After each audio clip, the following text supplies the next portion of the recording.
Buenas tardes, compañeros. Gracias primeramente por su asistencia.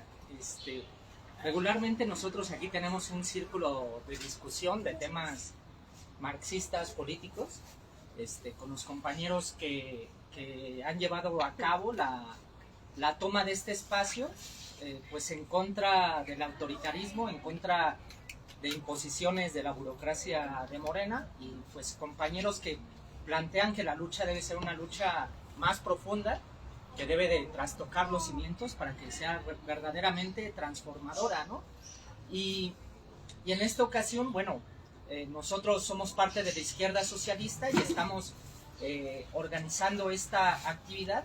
Somos parte de la corriente marxista internacional y hoy pues tenemos el gusto de que el compañero Jorge Martín, que viene de Londres, aunque es de origen catalán el compañero, pero fundamentalmente internacionalista, pues nos acompaña para dar una charla sobre la conquista española de América, ¿no? Bueno, la dinámica, no tenemos todo el tiempo del mundo, porque también el compañero tiene que viajar un poquito lejos. Vamos a hacer una introducción, no sé, quizás de una media hora.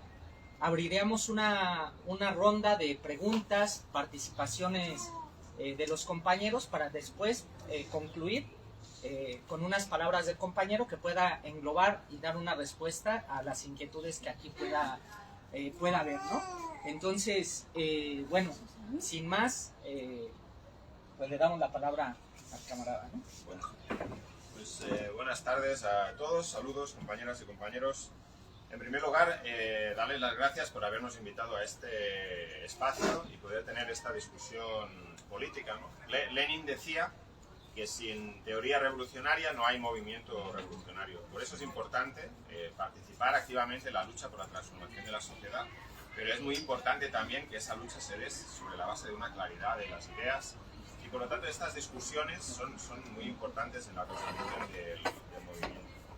Lo primero, quiero agradecer al compañero que ha dicho que soy catalán, para que nadie diga que viene a hacer aquí un español a contarnos de la conquista y todo eso, que no quiere que no haya malos entendidos.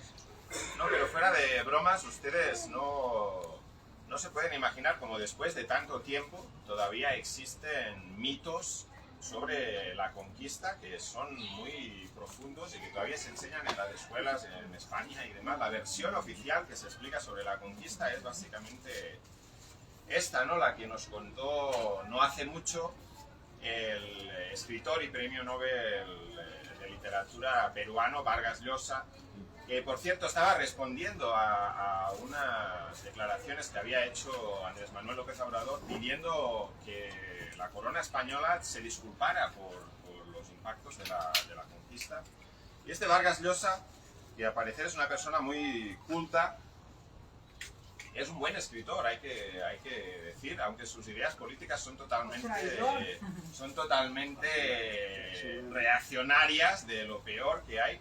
Bueno, él dijo, lo voy a citar literalmente, porque si no algunos no van a creer la barbaridad que dijo. No dijo, en el pasado había 1500 lenguajes en América, se refiere antes de la conquista, y como en ese entonces se mataban, el idioma español vino a resolver ese problema. Y dijo además que la llegada del idioma español, además de resolver el problema de la guerra de las 1500 idiomas que se mataban porque no se entendían, dijo que el idioma español trajo las ideas como la democracia y el debate de ideas, etcétera, etcétera. Algo que es totalmente escandaloso, ¿no? Que una persona culta e ilustrada como él pueda decir una cosa de este tipo. En primer lugar, es cierto que había muchos lenguajes antes de la conquista, pero la manera de cómo se impuso el español fue mediante el exterminio físico y cultural de toda la cultura que existía antes. Y la conquista española no vino a traer ideas como la de la democracia, que no existían ni en España en ese momento, sino que estableció un régimen férreo de dominación imperialista colonial que se basaba en la extracción de recursos naturales mediante la explotación más bárbara de los pueblos que existían aquí antes de la conquista, ¿no? Entonces, bueno, pues no debería de sorprendernos que haya personas que piensen esto, porque hay intereses detrás, intereses muy importantes. La realidad, como digo, es prácticamente lo contrario, ¿no? En realidad, las culturas que existían en América antes de la conquista eran culturas muy avanzadas. Había pueblos en diferentes estadios de desarrollo, pero particularmente tres culturas: la cultura maya, la cultura inca y la cultura de los aztecas. Eran de las más avanzadas que existían en ese momento, ¿no? Los incas, por ejemplo, desarrollaron un tipo de agricultura muy avanzado. Tenían incluso, se ha descubierto un yacimiento arqueológico donde ellos tenían como una granja experimental. Tenían una hollada en la que construyeron unas terrazas, y en cada terraza reproducía el microclima de una determinada altitud de la cordillera de los Andes, y allí experimentaban qué tipo de papa, por ejemplo, podía crecer a tal altitud, a tal temperatura, con tales condiciones en el invierno, tales cantidades de sol, etcétera, etcétera. O sea, un sistema muy avanzado. Esa cultura se basaba justamente en una agricultura que aprovechaba todos los diferentes microclimas y ecosistemas desde arriba de la cordillera de los Andes, los valles interiores, hasta la costa, ¿no? Los mayas construyeron también una civilización muy avanzada, en la que, por ejemplo, tenían unas matemáticas muy avanzadas que se basaban en un sistema basado en el número 20. Utilizaban el cero, un descubrimiento que muy pocos pueblos en el mundo hicieron de forma independiente, y tenían un calendario que estaba en ese momento, un calendario anual, que estaba más ajustado a la realidad del movimiento de la luna y del sol que el calendario gregoriano, que era el calendario dominante que existía en Europa en la misma época. Los aztecas, por ejemplo, tenían una ciudad que cuando llegaron los españoles a Tenochtitlán se quedaron maravillados, ¿no? Una ciudad que no queda claro exactamente cuántos habitantes tenía. Hay diferentes estimaciones que van desde 80.000 habitantes hasta 300.000 habitantes. Pero era una ciudad enorme, construida sobre el lago donde estamos ahora, y era en aquel momento una ciudad más grande en tamaño de población que ninguna ciudad que existía en Europa. Ciertamente mucho más grande que Madrid, la capital del Reino de Castilla, que tenía apenas 15.000 habitantes, ¿no? Y para tener una ciudad tan grande se requería una organización, una civilización que permitiera la agricultura, el cultivo, etcétera, etcétera, para alimentar a toda aquella población, tanto de artesanos, cortesanos, nobles, etcétera, etcétera, ¿no? Y el desarrollo de grandes obras monumentales, artísticas, religiosas, etcétera, etcétera, ¿no? Es decir, lejos de esta imagen que nos pinta nuestro amigo Vargas Llosa de 1500 idiomas que no se entendían y se mataban los unos a los otros, había culturas muy desarrolladas, ¿no? Los arqueólogos y historiadores hablan de un concepto que es el concepto de la cuna de la civilización, es decir, aquellos sitios en el mundo, en el planeta Tierra, donde se desarrolló de forma independiente la civilización, es decir, ya formaciones sociales en las que existe una estratificación social bastante grande, una cierta productividad del trabajo que permite pagar a una serie de personas para que puedan vivir sin trabajar, ya sean astrólogos, gente que trabaja en el templo, sacerdotes, nobles, etcétera, etcétera, y el desarrollo de la escritura, el desarrollo de ciertas formas de organización social, política y económica. Y estas tres civilizaciones fueron justamente cuna de la civilización, junto con otras grandes civilizaciones en Oriente Medio, en la India y en China, ¿no? Sitios donde la civilización se desarrolló independientemente de una de la otra, ¿no? El desarrollo de la escritura, por ejemplo, entre los mayas, etcétera, etcétera.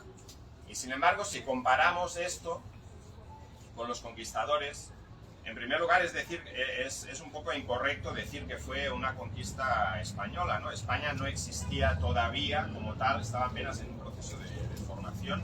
eran en realidad dos reinos que se acababan de unir por unión matrimonial, el reino de Aragón y el reino de Castilla. El concepto de España apenas se estaba formando. Eran dos reinos que venían justamente en el mismo año que Colón llegó a la isla que él llamó de Hispaniola. Venían en 1492 de destruir digamos, la civilización de Al-Ándalus, la civilización de los musulmanes que llegaron a España, que era una civilización también muy avanzada, ¿no? Con sistemas de agricultura por irrigación, con una escuela de traductores, y que habían sido los árabes los que habían preservado el conocimiento de los antiguos griegos clásicos, filósofos, matemáticos, astrólogos y científicos. Habían preservado cuando en el resto de Europa existía el oscurantismo de la Edad Media, que se había destruido prácticamente todo ese acervo cultural de la humanidad, ¿no? Y el reino de Castilla, que fue el que llevó adelante la conquista de América, venía justamente de destruir todo eso, ¿no? Además de una forma militar bastante brutal, ¿no? Algunos dicen no, pero los aztecas eran un pueblo muy sanguinario, con sacrificios humanos y todo esto. Pero los españoles estaban en medio de la Santa Inquisición, en la que se quemaba en la hoguera vivos a los herejes y a las brujas. No que lo fueran, sino que se les acusaba de serlo, ¿no? Una persecución y un oscurantismo cultural enorme, ¿no?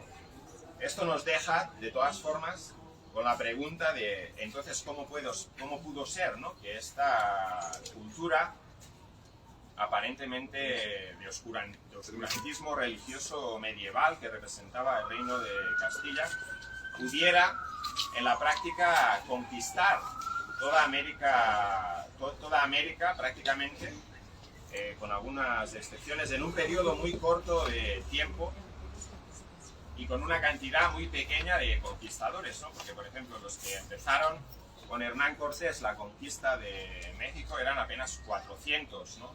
A los que luego se les unieron algunos más, llegaron, no sé, a 1000, quizás 2000 conquistadores, contra civilizaciones que, como digo, eran muy avanzadas, que tenían un sistema militar bastante desarrollado, etcétera, etcétera, ¿no? Los que llegaron a conquistar el imperio inca con Pizarro eran todavía menos, eran apenas 200 en una primera expedición.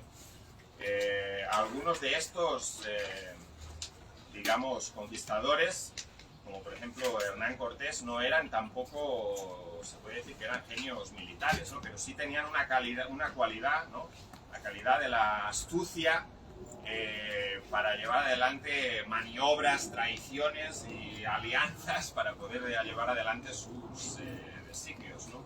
Hernán Cortés en particular era una persona que había estudiado para ser procurador de leyes y siempre procuraba en sus cartas al rey de Castilla tratar de justificar de forma legal todos sus actos en las Américas, cuando en realidad él era un paria, ¿no? Había salido sin permiso de Cuba para llevar adelante una expedición para la que no tenía permiso del rey, y Pizarro era un hidalgo venido a menos de una familia empobrecida de la oligarquía castellano-extremeña, que había crecido cuidando cerdos, ¿no? En su pueblo natal, en Extremadura. Entonces, ¿cómo es posible que estas fuerzas que llegaron a América en esos años llegaran a conquistar el continente y destruir esas civilizaciones avanzadas que existían, y aparte otros pueblos que tenían otras culturas que no habían llegado a ese nivel de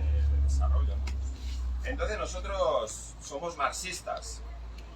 Los marxistas tenemos una visión de la historia que se basa en que la historia no la hacen los grandes hombres, ¿no?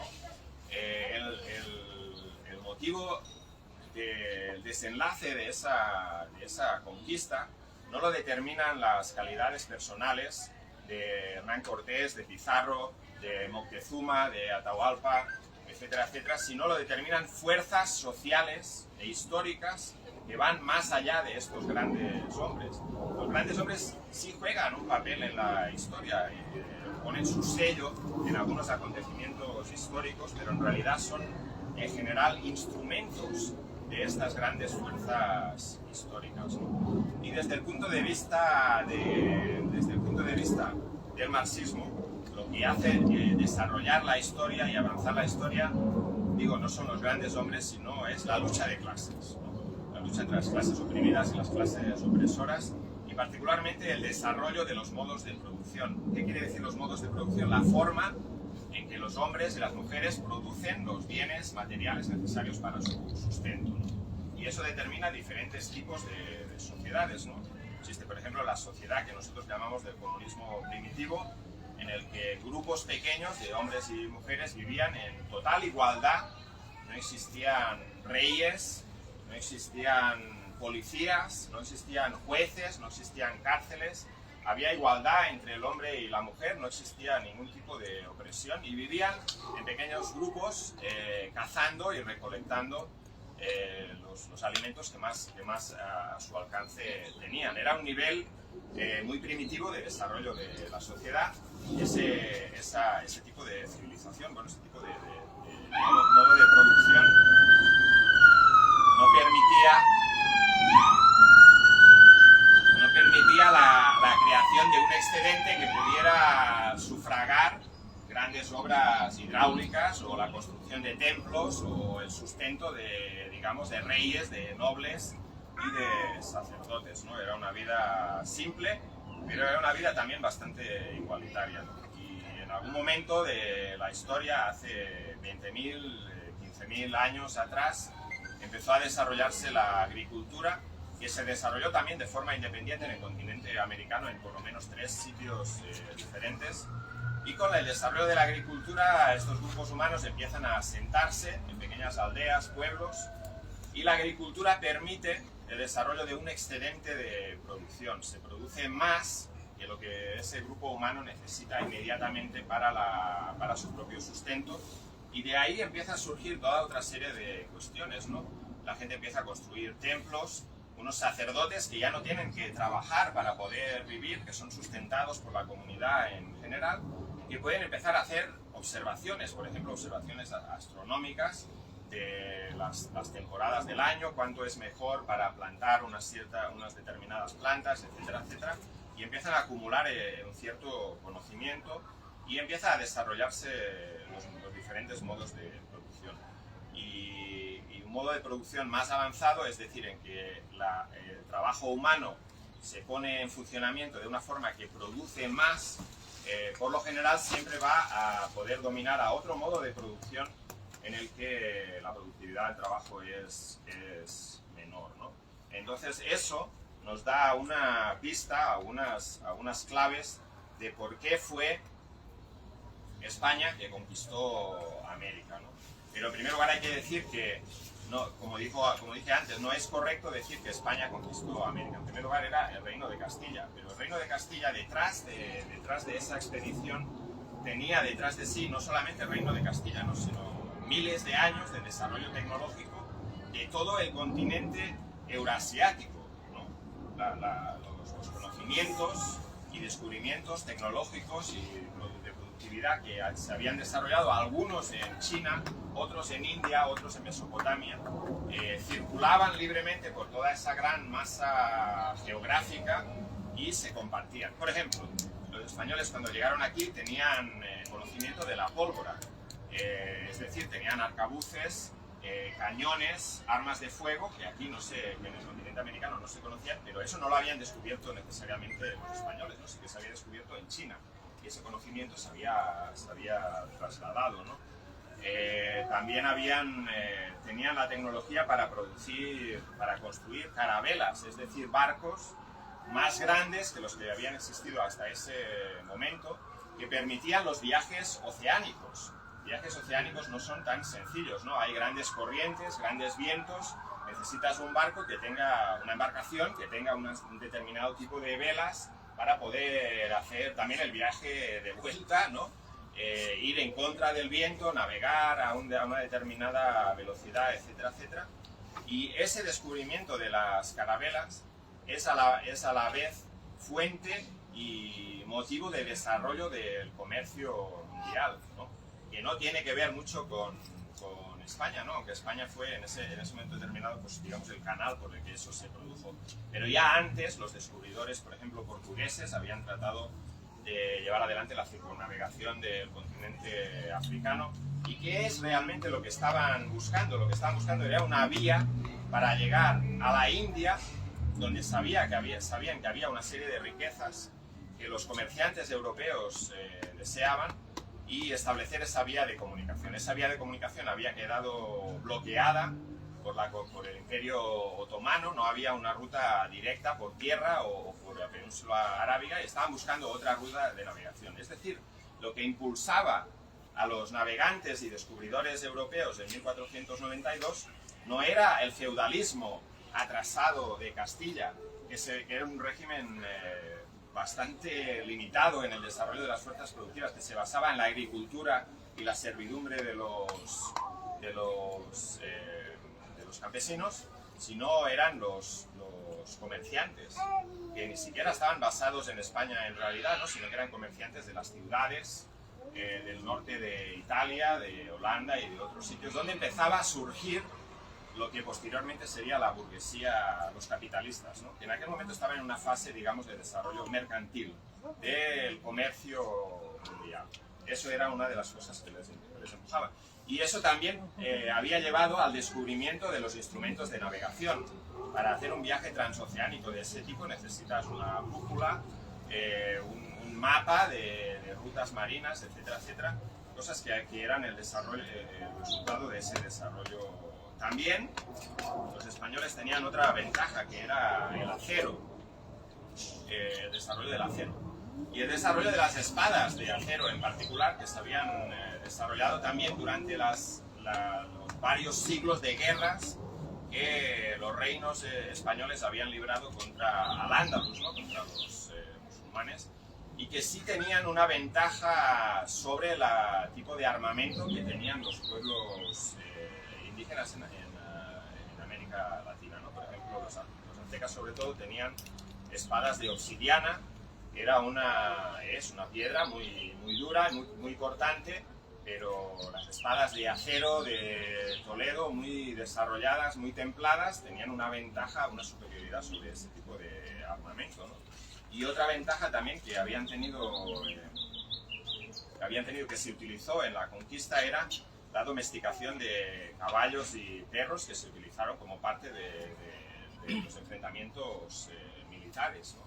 En el continente americano no existían animales de este tipo que se pudieran domesticar, con la excepción de la llama y la alpaca en el sur de América, en los Andes, pero por ejemplo en todo lo que es Centroamérica y el norte de América no existían esos animales para domesticarlos, lo que además había llevado a unos límites en el desarrollo, por ejemplo, de la agricultura. Aunque las civilizaciones americanas conocían, por ejemplo, la rueda, pero la rueda no se aplicaba a la agricultura porque no había un animal de tiro que pudiera hacer que la rueda se pudiera utilizar para un carro, ¿no? La llama y la alpaca vivían en los Andes, donde ni siquiera se podían construir carreteras donde pudieran pasar carros, ¿no? Eran carreteras mucho más estrechas por esas vías de montaña, carreteras muy bien desarrolladas, pero que no permitían eso. Entonces había una serie de desventajas tecnológicas y de modo de producción que llevaban a una superioridad en esa conquista por parte del Reino de Castilla, pero que no eran particularmente del Reino de Castilla, ¿no? Sino de todo el desarrollo tecnológico durante miles de años de ese gran continente euroasiático, y sobre todo del impulso que estaban empezando a llevar adelante las grandes ciudades comerciales del norte de Italia, ¿no? Que requerían justamente de ese comercio con las Indias, cuya ruta estaban buscando, ¿no? Hay más que se podría decir al respecto de esta cuestión, pero bueno, tampoco es cuestión de entrar en todos los detalles, ¿no? Mientras que, ¿cuál era el modo de producción que existía en América? Digo, en el Reino de España existía el feudalismo, que era un modo de producción bastante limitado en su productividad de trabajo, pero existían ya en germen los primeros desarrollos del capitalismo mercantil, que era realmente lo que empujaba la conquista. Cuando llegaron aquí los españoles, ¿qué es lo que andaban buscando? Andaban buscando desarrollos culturales, científicos, no, andaban buscando oro, ¿no? Andaban buscando oro, plata. De hecho, por ejemplo, cuando ellos entraron en los grandes palacios, por ejemplo aquí en los aztecas o de los incas, lo que hicieron primero fue fundir todas esas obras de arte, de orfebrería, de oro, ornamentales y demás, lo fundieron en lingotes de oro y se lo llevaron en las carabelas para España. Eso era lo que les interesaba, el oro no como fuente de desarrollo cultural, artístico o ornamental, sino el oro como fuente de valor, ¿no? Como moneda de cambio, como elemento de intercambio y de acumulación de riqueza. Acumulación de riqueza. Mientras que, ¿cuáles eran los modos de producción que existían en América? Bueno, en América existían muchos modos de producción. Existían algunos pueblos que vivían en ese estadio que he dicho antes, de tribus cazadoras-recolectoras, de comunismo primitivo. Había otros que habían descubierto la agricultura en diferentes niveles de desarrollo, pero las grandes culturas con las que se encontraron los españoles que destruyeron, los incas y los aztecas, eran una civilización mucho más avanzada, que se basaba en ¿qué? Sobre todo la civilización inca se basaba en la propiedad común de la tierra. Entre los incas existía una cosa que se llama el ayllu, que prácticamente está destruido, pero quedan algunos remanentes. El ayllu era un grupo, una pequeña agrupación que tenía de personas, ¿no? Que tenían la tierra en común. Esa tierra no era propiedad privada de nadie y se dividía entre los habitantes de esa aldea de forma equitativa y se rotaba para que cada uno pudiera trabajar la tierra y obtener su propio sustento. Ese desarrollo agrícola había llegado un poco más allá y permitía un excedente de producción que se entregaba en forma de tributo material, pero sobre todo en forma de tributo, en forma de trabajo, ¿no? Lo que se llama la mita, se entregaba al templo y al Estado, ¿no? O sea, digamos al imperio inca. ¿A cambio de qué?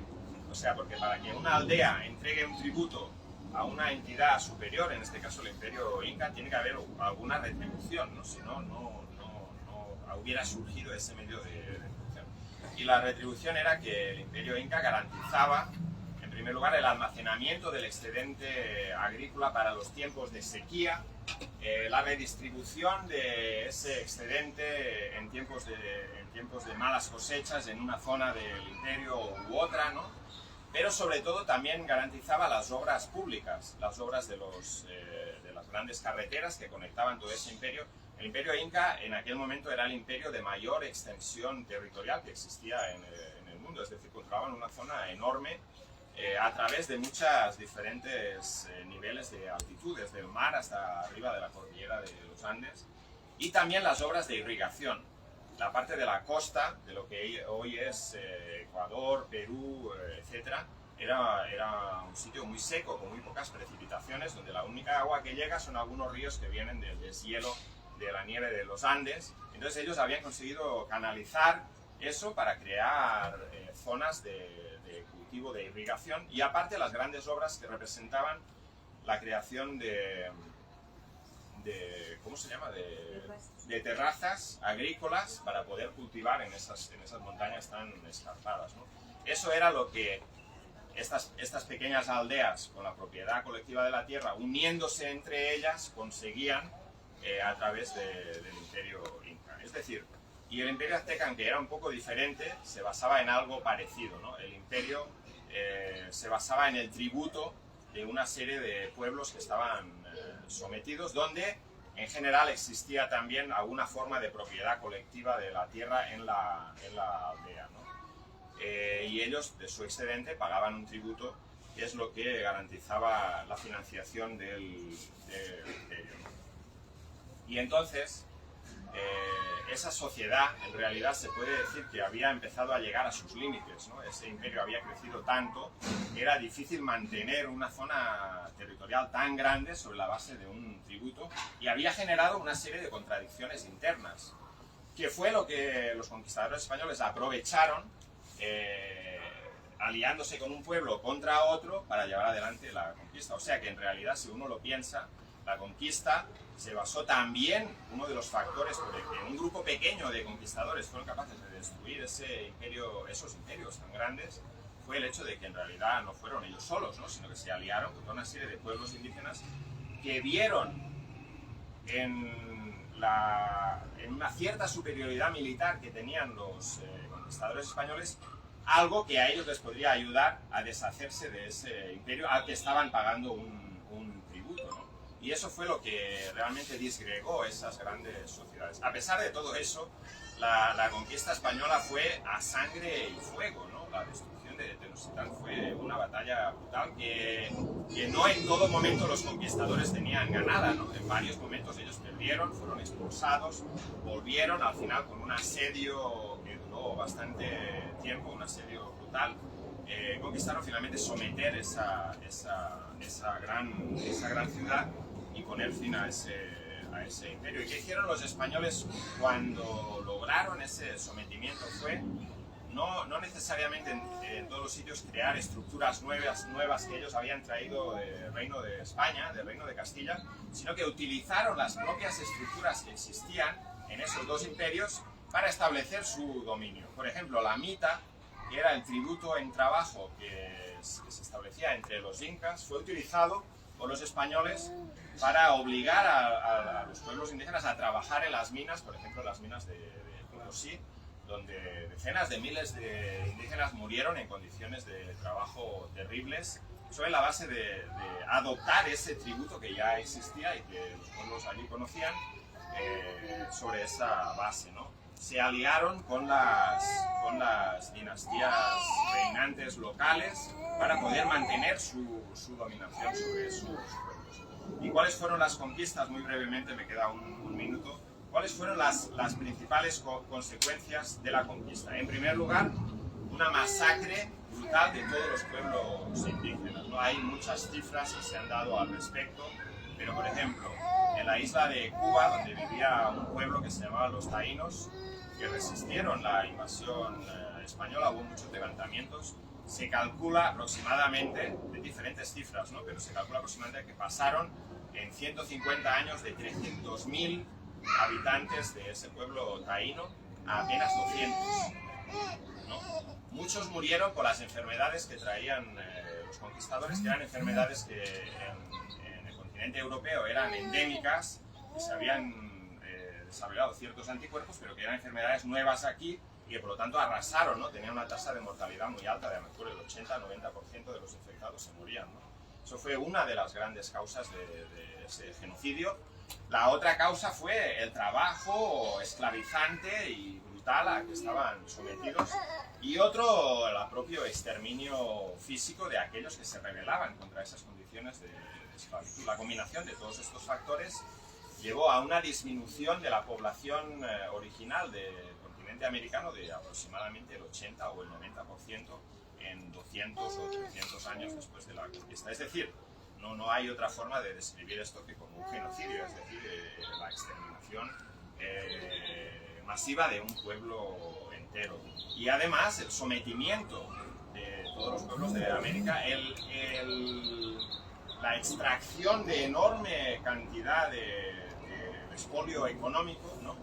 En términos de la plata, el oro, etcétera, etcétera.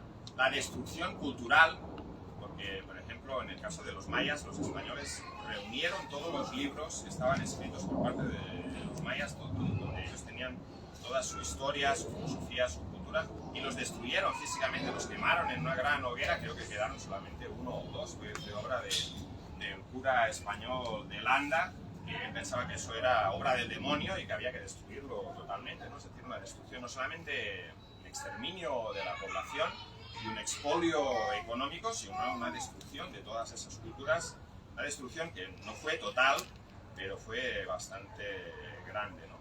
Irónicamente, la consecuencia que eso tuvo para España no fue tampoco una consecuencia positiva. En España, que era un régimen feudal, llegó toda esta riqueza, pero ese régimen no estaba en capacidad de utilizar esa riqueza de forma productiva y los reyes de España, los reyes de Castilla y de Aragón utilizaron toda esa enorme cantidad de dinero en gastos suntuarios, lujosos, y en las guerras europeas en las que se implicó España en toda aquella época, guerras que finalmente terminaron perdiendo, y por lo tanto la corona española se endeudó. ¿Se endeudó con quién? Con los protocapitalistas, con los capitalistas incipientes que existían en Europa, de tal forma que toda esta corriente de oro y plata que vino del continente americano sí pasó por España, pero solamente de forma temporal, y fue a engrosar las arcas de los que luego fueron los grandes potencias capitalistas, ¿no? Es decir, Holanda, Inglaterra y otras, ¿no? Decía Marx describía esto como el proceso de la acumulación primitiva de capital, ¿no? Y voy a terminar justamente con una cita de Marx, donde dice que describe ese proceso, ¿no? Que el capitalismo no vino al mundo mediante un acto democrático de liberación, ¿no? Dice Marx: el descubrimiento de las comarcas auríferas y argentíferas en América, es decir, del oro y la plata, el exterminio, esclavización y soterramiento en las minas de la población indígena, la incipiente conquista y saqueo de las Indias orientales, la transformación de África en un coto reservado para la caza comercial de pieles negras. Eso también fue otra consecuencia de la conquista, porque al exterminar la mayoría de la población nativa, para poder mantener esas plantaciones de café, de cacao, de azúcar, para poder mantener el trabajo en las minas, tuvieron que importar millones de seres humanos de África para trabajar como esclavos. Ese es el origen de la esclavitud moderna tal como lo conocemos. Dice, todos estos factores, dice Marx, caracterizan los albores de la era de producción capitalista. Estos procesos idílicos, está hablando de forma sarcástica o irónica, constituyen los elementos fundamentales de la acumulación originaria de capital. Y termina diciendo, el capital viene al mundo chorreando sangre y lodo por todos sus poros de los pies a la cabeza. Es decir, ese proceso fue parte del inicio del capitalismo y marcó el sometimiento de América, de África y de Asia a las grandes potencias imperialistas capitalistas de Europa, un sometimiento que sigue hasta el día de hoy. No se produce ahora de forma de dominación colonial militar directa en la mayoría de los casos, aunque en algunos casos todavía sí, pero sino que se produce sobre la base del intercambio desigual, de la dominación económica, que viene acompañada, siempre que hay algún intento de rebelión, por golpes de Estado, intervenciones militares, cambios de régimen, etcétera, etcétera, ¿no? El origen de todo esto está justamente en la conquista española, o la conquista por parte del Reino de Castilla de América, y las consecuencias que eso trajo. Y por eso creo que es importante estudiar estos procesos históricos, cuyas consecuencias hoy todavía están vigentes.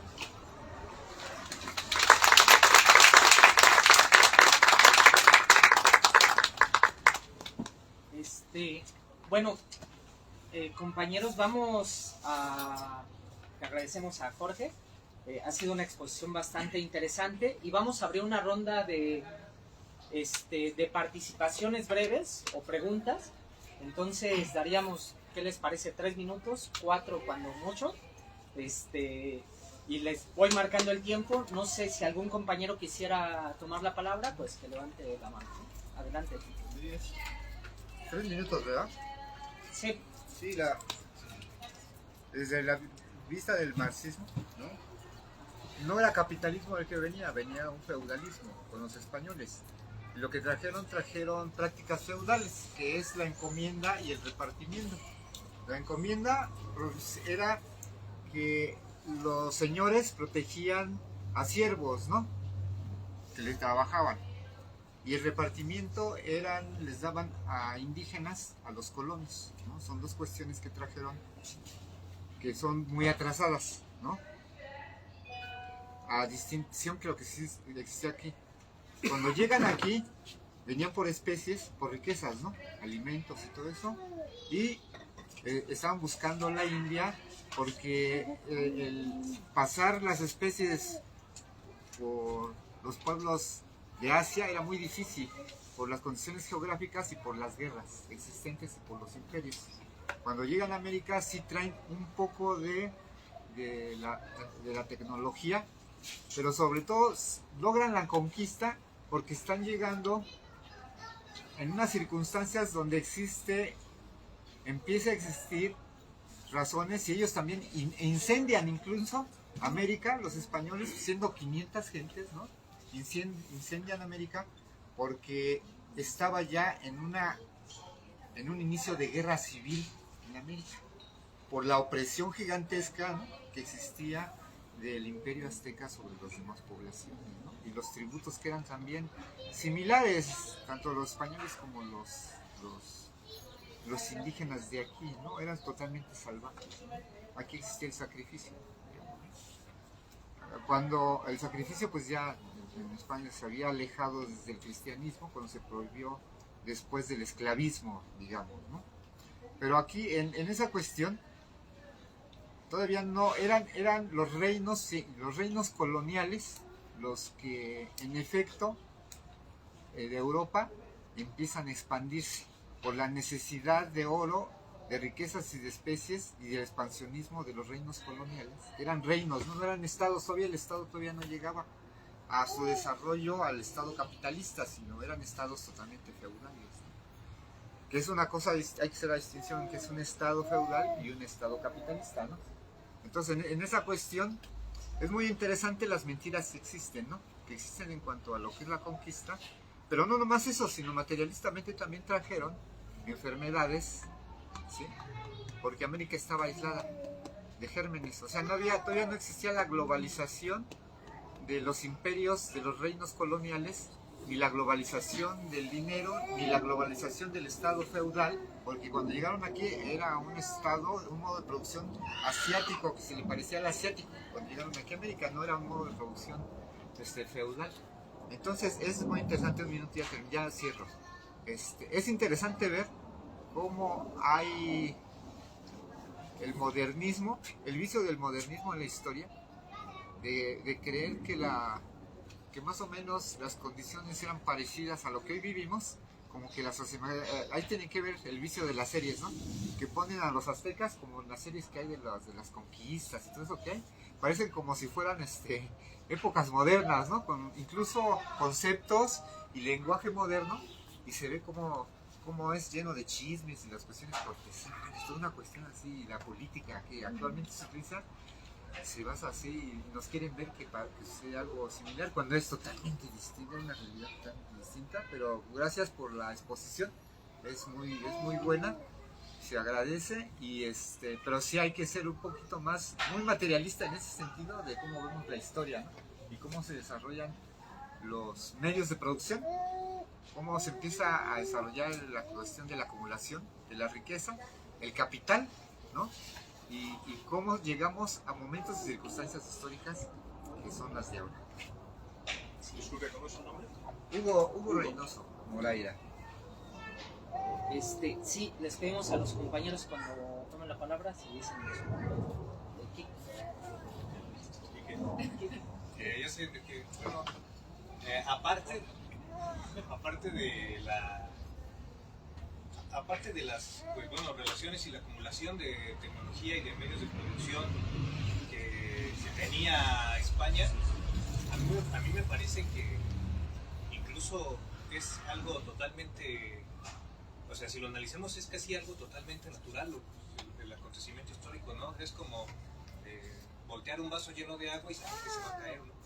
Al final, toda la estructura, todo el conocimiento, todos los medios, y toda la forma de vida que se había acumulado en todo el continente de Europa y de Asia, pues encalló en el último territorio habitable del continente, ¿no? que es la península ibérica, ¿no? Tú tenías el imperio mongol, que fue el más grande del mundo en toda la historia, y se expandió hacia todos lados, ¿no? Y tenías toda la extensión y demás. Tú tienes el imperio romano, que se expandió hacia el norte de Europa, que se expandió hacia África y demás, ¿no? Al imperio turco otomano y demás. Pero los reinos de Castilla y Aragón, ¿a dónde se expandían? A ningún lado, ¿no? Y aparte venían de una guerra, como lo decía, contra los turcos, y después de una guerra siempre hay una crisis enorme en cualquier mundo, en cualquier parte del mundo, y en y lo que sucedía era que se tenía que volver a construir esas fuerzas que se habían perdido durante la guerra. Y en ese entonces, por ejemplo, cuando llega el oro de América, pues bueno, tú tenías ciertas telas o ciertas alfombras como turco o como árabe, que valía cierta cantidad de piezas de oro, ¿no? Y cuando llega el otro oro, pues lo que hace es pues dispararse el precio de ahí. Entonces lo que hace la extracción de recursos naturales de América, pues es posicionar económicamente al Reino de Castilla y terminar la conquista de los reinos aledaños, ¿no? Y pues, Portugal, Cataluña, todo lo demás, ¿no? Y Granada, todo lo que es España, ¿no? Hasta Flandes en algún momento, pero llega esta crisis y no hay o sea, pareciera que, supongo que ellos creían que nunca se iba a acabar, ¿no? Que siempre iban a tener estos recursos y así. Yo creo que es como una gran lección de que muchas veces todo parece que siempre va a ser igual. Y tú ves a muchas personas y muchos señores y muchas señoras y te dicen, ¿para qué te organizas? ¿Para qué luchas? ¿Para qué haces eso? Cuando yo estaba joven también lo intentaron, yo lo veía y todo va a seguir igual, ¿no? Pero realmente estas discusiones, estos análisis, pues nos enseñan que no, que el imperio más fuerte del mundo puede caer en cualquier momento, que la fuerza más grande puede caer en cualquier momento y solamente necesita de la contraparte dialéctica para poder pasar a la siguiente fase. Y es lo que estamos haciendo. ¿Qué tal? Yo soy Francisco Paco y yo quisiera plantear la cuestión de por qué insistimos, ¿no?, en enfocar hechos históricos como esto, ¿no?, como la conquista española de América, desde un punto de vista materialista. ¿Cuál es la importancia de hacerlo de esta manera y la diferencia de hacerlo de una manera distinta, ¿no? Primero, por ejemplo, ¿no?, todos los pueblos tienen como una versión nacionalista de su propia historia, ¿no? Ya nos lo decía el compañero Jorge, ¿no? En España se enseña la conquista de esta manera, que tiende, digamos, pues a afirmar la propia superioridad de los españoles, ¿no? Y podríamos decir que esta superioridad es una superioridad esencial, que había algo, digamos, en esos hombres y mujeres que les daba una ventaja natural frente a los hombres y las mujeres americanos. No, la ventaja fue circunstancial para abonar a todo lo que explicó el compañero. Por ejemplo, otra diferencia importante es la distribución geográfica de ambos continentes. El continente euroasiático se distribuye del este al oeste, y ese intercambio que permitió la creación de toda la tecnología que le daba esta ventaja a los españoles al llegar a América, se dio pues porque el intercambio se dio comercialmente a través de este eje de este a oeste por la llamada Ruta de la Seda. ¿Podían los pueblos americanos tener una forma de intercambio similar? Pues no podían, porque la geografía americana se distribuye de norte a sur, con grandes cordilleras atravesándose en el camino, con varios cambios de clima que no permitían la misma clase de intercambio. Otra diferencia, el hombre americano domesticó el maíz a lo largo de un proceso muy largo en el tiempo, mientras que en Eurasia el trigo no requirió, digamos, de un proceso tan extenso. Entonces, esa ventaja fue circunstancial y no una ventaja esencial o natural. En cambio, digamos, esto tiene consecuencias prácticas para nosotros, porque hay una visión, digamos, de los problemas actuales, que es llamada la visión postcolonial o decolonial, que nos dice que para emanciparnos debemos quitarnos de encima determinadas ideas que son como un bloqueo que nos impide avanzar o progresar. ¿Es importante quitarnos estas ideas? Probablemente sí, pero es más importante transformar la vida material que vivimos para poder emanciparnos. Para cerrar con una cita también de Marx, más bien una paráfrasis porque no recuerdo la cita exacta, pero dice, ¿no?, que si nosotros queremos eliminar el sometimiento de un pueblo por otro, primero tenemos que eliminar el sometimiento de un hombre por otro, ¿no? Es decir, cambiar las condiciones de vida, encontrar lo que tenemos en común con los oprimidos de todas partes del mundo y sacarnos de encima no solamente la dominación colonial europea, sino la dominación de la clase burguesa capitalista en todo el mundo. Gracias. ¿Alguien más quiere preguntar o tomar la palabra? Bueno, creo que en el último periodo, sobre todo en las academias, en las universidades, hay mucho esta tendencia de la decolonialidad, ¿no? En donde pues se explica que el marxismo no es aplicable a nuestro continente, porque el marxismo es europeo, el marxismo es desarrollado por un hombre blanco y por lo tanto nosotros que somos pues como de otro colorcito y este tipo de cosas, pues no aplica el marxismo, ¿no? Porque ellos vinieron a hacer un exterminio de nuestra cultura, de nuestras raíces, de todo lo que éramos nosotros.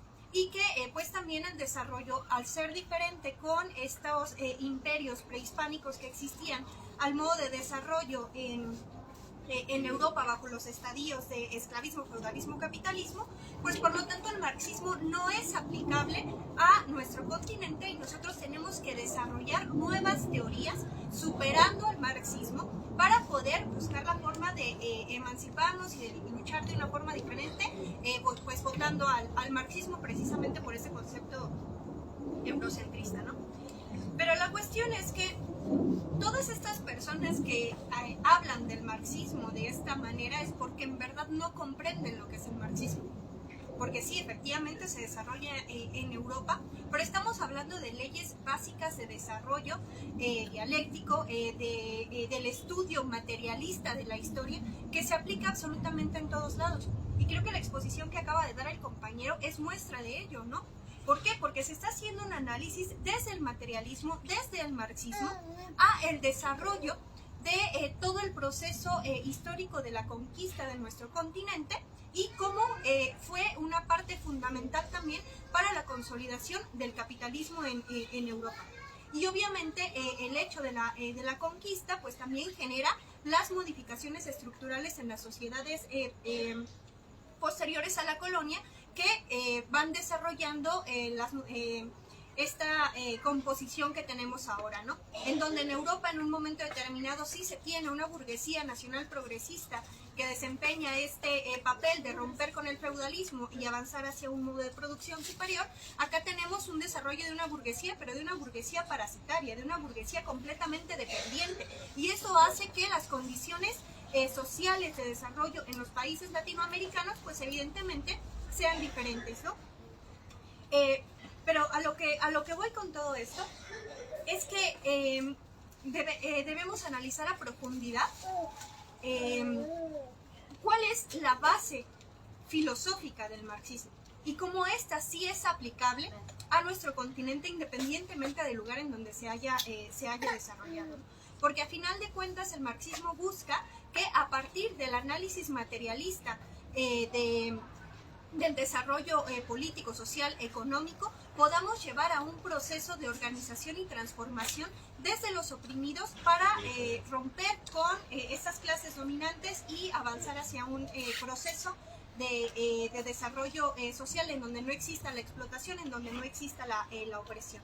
Y eso creo que es aplicable perfectamente para nuestro continente, que ha sido pues por muchos años aplastado, explotado, no solamente por los burgueses nacionales, sino principalmente por el imperialismo tanto europeo como norteamericano, ¿no? Entonces, me parece que es importante esta cuestión, que podamos desmenuzar claramente lo que es verdaderamente el marxismo y lo que evidentemente no es, que es lo que describen los teóricos decoloniales, y que podamos avanzar precisamente en la utilización del marxismo como una herramienta de organización y lucha para la transformación de la sociedad. ¿Alguien más? Sí, rápido. Nada más para agregar, ¿no? Que si bien los europeos cuando llegaron aquí tenían una ventaja tecnológica y tenían ciertas ventajas por esa acumulación de conocimiento que traían, militarmente, por ejemplo, cuando Pizarro entra a los Andes centrales, o sea, cuando llega a Perú, llega a esa gran civilización, la desigualdad que había hubiese hecho que nunca hubiera podido conquistar ese territorio. Pero ¿qué pasa? había otro factor que llevó a que los españoles ganaran terreno. Y una era que acuérdate que estos eran imperios, por lo tanto oprimían también a otros pueblos. Entonces es ahí donde lo que ella dice, la opresión también existía en América por ese momento. Y eso fue lo que le permite a Pizarro, a pesar de tener una desventaja cuantitativa en cuanto a hombres, llegar y conquistar esos territorios. También hay que ver un poco también la cosmogonía que tenían ellos. A nosotros nos explicaba un profesor, un especialista en historia de los Andes. Imagínense el sonido de un arcabuz en esa cordillera andina, donde hace tanto ruido, y la gente veía a esta gente como que tenía poderes de dioses, ¿no? Y eso fue también lo que le permitió pues penetrar porque cuantitativamente, así sea a piedras y a palos, hubieran podido sacarlo. Pero de estas dos flancos se valieron los españoles para también penetrar y lograr su conquista. Gracias. Carmen. Pues primero, gracias y una disculpa porque lo recibimos en un espacio tan humilde, pero bueno, es lo mejor que tenemos. Porque cuando empezaste mencionando a Vargas Llosa, luego me caíste gordo. Porque dije, no mames, nosotros quemamos los libros de ese cabrón.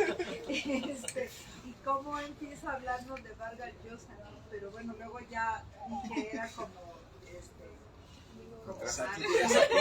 el sarcasmo de Marx, que dicen que el hombre más sarcástico de la historia es Marx. Y nosotros nos preguntamos muchas veces, si los españoles no hubiesen venido acá, ¿cómo sería nuestro continente? En la percepción de cada quien, ¿no? ¿Cómo sería? Tal vez seríamos más chingones que ellos, ¿no? Que los europeos y que todos ellos, porque acá había 3 civilizaciones. O sea, no, hablo con mi muy pausado. Los aztecas, los mayas y los incas. Y de los 3, los más chingones yo creo fuimos nosotros. Porque a pesar de todos estos años de conquista, seguimos preservando grupos originarios que conservan su lengua, que conservan su cultura. Y que nos dominaron, como bien lo dijiste y como todos lo sabemos, como enseñamos en la escuela, pues porque se aliaron, ¿no? Si ya se los habían chingado, Cortés fue a llorar, y algo que quería decir es que aquí nosotros a los españoles los vemos realmente como unos gachos culeros que vinieron a destruir, a esclavizar, a llenarnos de enfermedades, de sífilis, de gonorrea, de viruela, de todo. Pero es neta. Entonces, pero hay países como el Uruguay, por ejemplo, como en Argentina, donde les tienen hasta monumentos, hasta estatuas a los conquistadores. Y nosotros en México marcamos esa diferencia. Acá hasta la pinche estatua de Colón ya la quitamos a la chingada. Entonces, pues yo creo que tenemos que seguir demostrando eso, que a pesar de que ya somos una mezcla de lo bueno que había acá y de los cabrones que vinieron, porque vinieron puros fascinerosos, lacras, rateros de allá. Esa es la sangre que traemos, es el ADN que traemos. No es casual también que los mexicanos seamos tan cabrones. O sea, traemos una genética de mezcla muy jodida, pero a pesar de eso, la rebeldía la conservamos y nosotros seguimos esperando. Aún la gente que somos tan grandes como yo y que tenemos tantos años en la lucha, seguimos esperando tener un México socialista.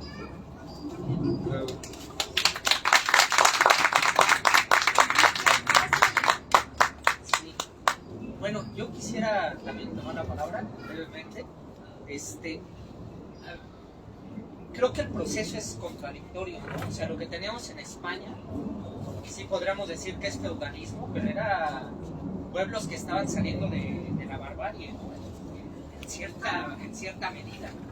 que se apuntaran por descubrimientos importantes a los cuales ellos tuvieron acceso en un momento determinado. Y sí, yo creo que la caída de Tenochtitlan en particular es un punto de inflexión histórico, porque permite la entrada ya en pleno al continente, y ese paso da pie al desarrollo del comercio, da un impulso al comercio mundial y a esa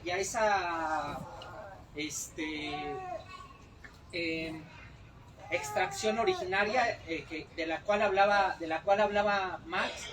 Es una cuestión importante, ¿no? Sin embargo, por ejemplo, cuando Inglaterra conquista la India, hay un dominio cultural, me parece, aún más poderoso que lo que pasa en España con respecto a América, ¿no? Y aquí sería más bien con una pregunta, o sea, creo que la diferencia entre ambos estados, había modos de producción diferentes, etcétera. Yo no sé hasta qué punto el armamento que ellos traían fue lo determinante. Yo creo que fue más determinante las contradicciones internas que ellos catalizaron, porque, por ejemplo, Tenochtitlan fue una guerra civil, ¿no? La caída de Tenochtitlan fue una guerra civil indígena, fundamentalmente, ¿no? Y bueno, uno lo puede ver, por ejemplo, con la aportación de todas estas palabras indígenas que se hacen al lenguaje universal. Incluso los españoles, con el andaluz, pues también tienen un montón de palabras asociadas a su propia lengua, que fueron un poco absorbiendo esta cuestión. Y el otro punto que yo quería, o sea, este desarrollo, creo que me parece es un poco contradictorio, ¿no? Lo que se da en este proceso, ¿no? Y la otra cuestión, también esta parte aprovecharon los modos de explotación tributarios anteriores y los asimilaron, pero no fue lo único que pasó. Después viene toda la conquista chichimeca, ¿no? De estos pueblos más nómadas, menos desarrollados, y el dominio de grandes extensiones que no estaban muy pobladas, el Bajío, y posteriormente el norte de América, ¿no? Y ahí tú lo que tienes es la gran ruta de la Plata, ¿no?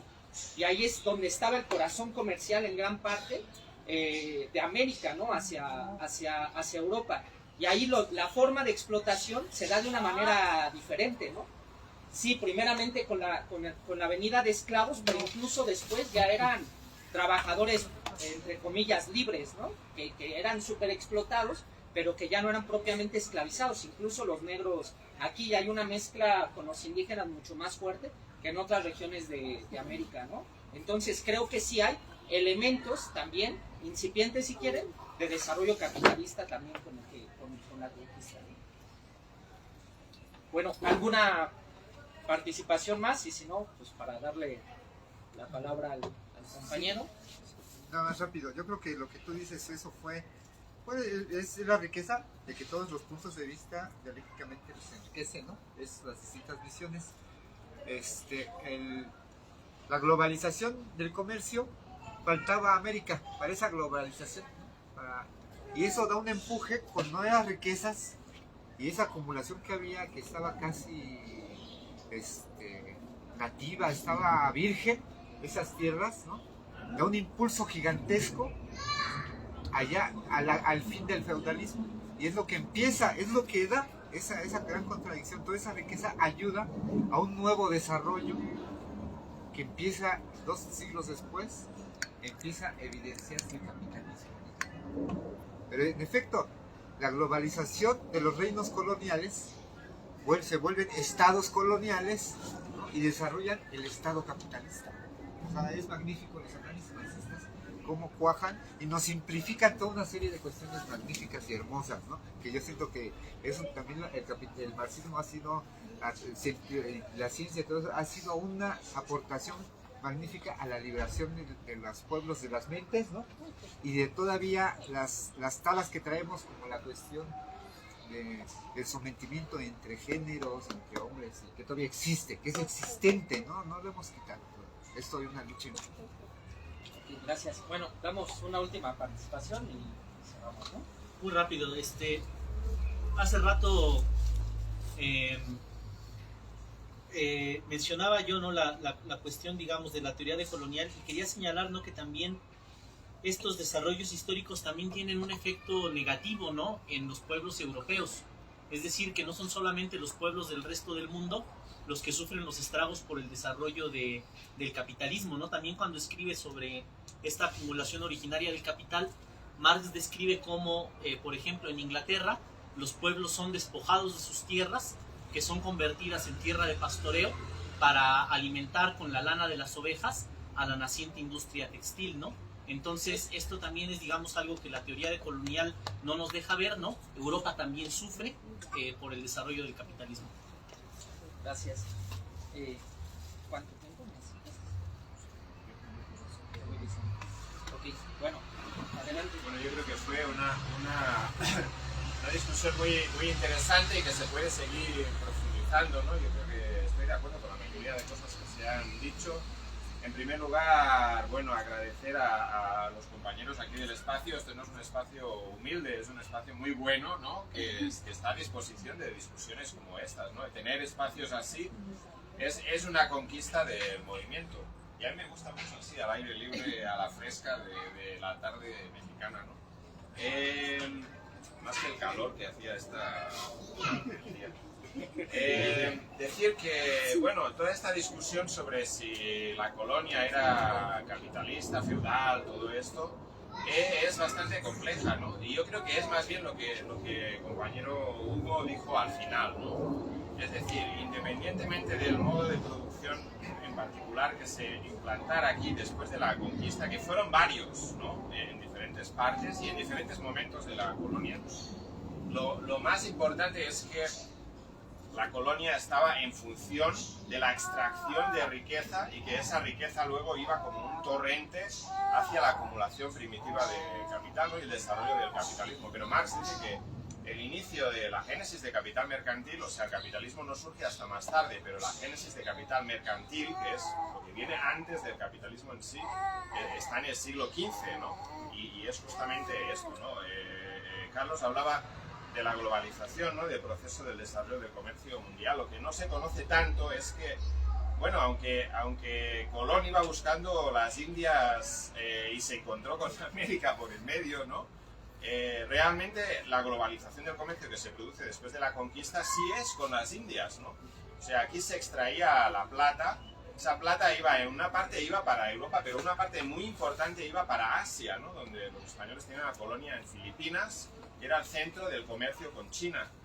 Los comerciantes chinos iban hasta Filipinas, traían todas sus cosas, ¿no? Textiles, sedas y otras cosas que querían comerciar, y esa plata se iba para allá. Y entonces todas esas mercancías venían por el Pacífico y una vez al año cruzaban por Panamá, lo que ahora es el canal de Panamá en realidad, ¿no? Y luego cruzaban para el otro lado en grandes expediciones hacia España, ¿no? Donde uno o dos puertos, Sevilla, Cádiz, tenían el monopolio del comercio con las Américas, y gran parte de toda esta riqueza de todas formas era saqueada por los piratas ingleses que tenían patente de corso de la corona inglesa, iba directamente a la acumulación primitiva de capital, y otra parte iba de forma indirecta, ¿no? Hasta ahí es donde surge realmente la globalización. Que la globalización no quiere decir que todos los pueblos pueden comerciar en igualdad de condiciones, sino que las grandes potencias imperialistas dominan los recursos naturales de todos los demás, ¿no? Y ese sistema se establece o hunde sus raíces en la conquista española de América, ¿no? También es interesante lo que decía ahora el compañero Paco sobre los estragos que causa el nacimiento del capitalismo en Europa. No solamente los que él dijo, ¿no? La destrucción de las tierras comunales, donde los campesinos podían recoger leña, llevar su ganado, etc.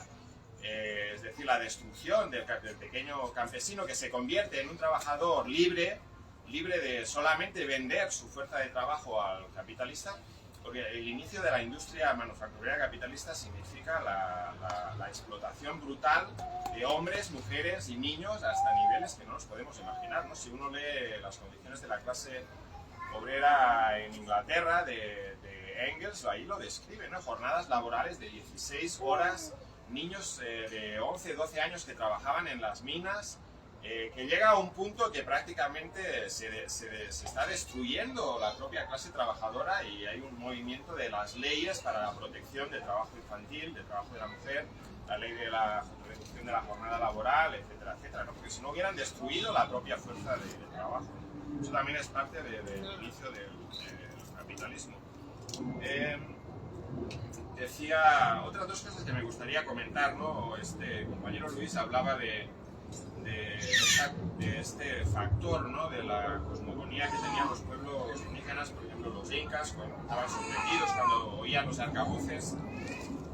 Eso es cierto, pero eso no explica realmente mucho, ¿no? Porque después de unos primeros encontronazos en que tú descubres algo nuevo, la gente se acostumbra a eso y empieza a luchar en condiciones de que puedan hacer eso, ¿no? De hecho, algunas de las rebeliones de los incas, ¿no? Que duraron bastante tiempo, ellos utilizaban arcabuces y habían capturado a los españoles, ¿no? O por ejemplo, en las batallas de los mapuches contra los colonizadores españoles, ellos aprendieron a utilizar los caballos, ¿no?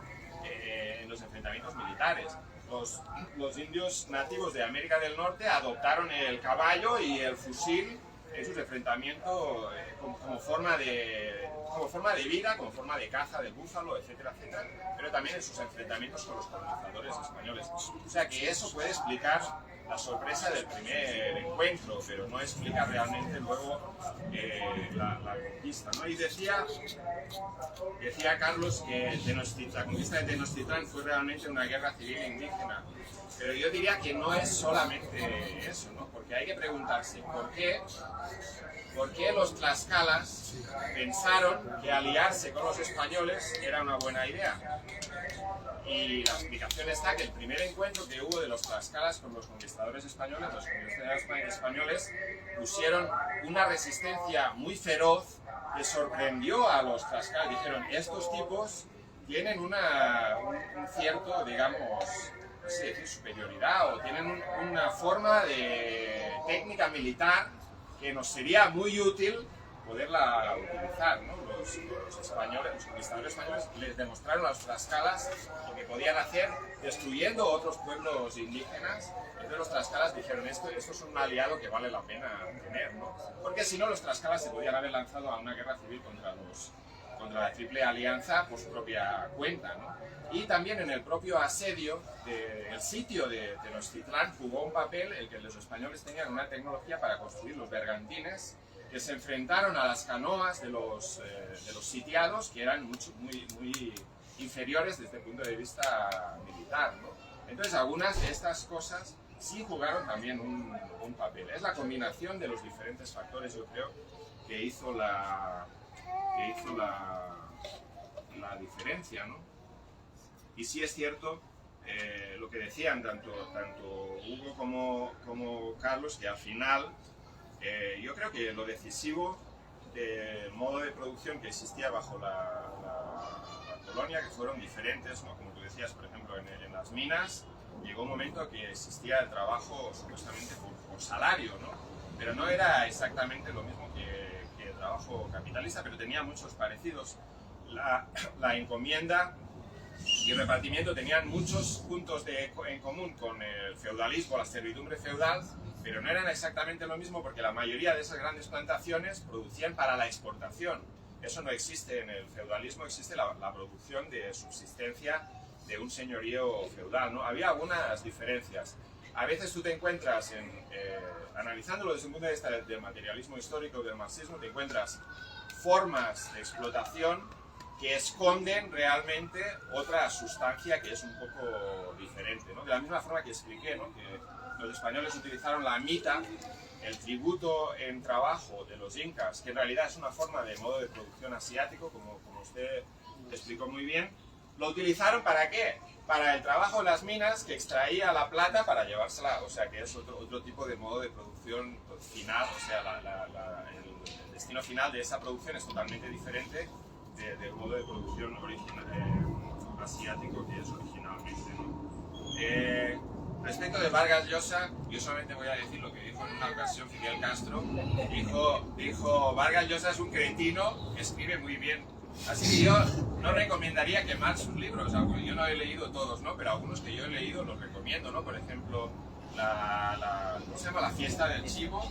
La fiesta del chivo es un libro muy bueno y políticamente es muy interesante, ¿no? El otro libro de, bueno, Pantaleón y las visitadoras, más bien un libro irónico, ¿no? Pero que demuestra también la corrupción del aparato militar en el Perú.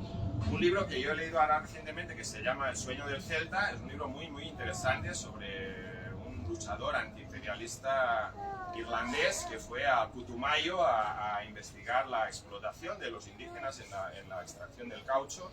Es un libro también muy bueno.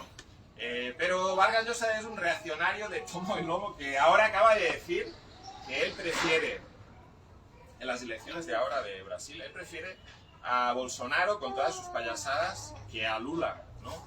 Y él se considera un liberal, ¿no? Ni siquiera se considera un conservador, ¿no? Bueno, alguna gente dice que ya el tipo está un poco viejo, no sabe lo que dice, pero yo no creo que sea eso, ¿no? Es un liberal que en esta época solamente un liberal puede ser solamente conservador reaccionario, ¿no? No hay ningún elemento de progreso en el liberalismo hoy en día, si alguna vez lo hubo, ¿no?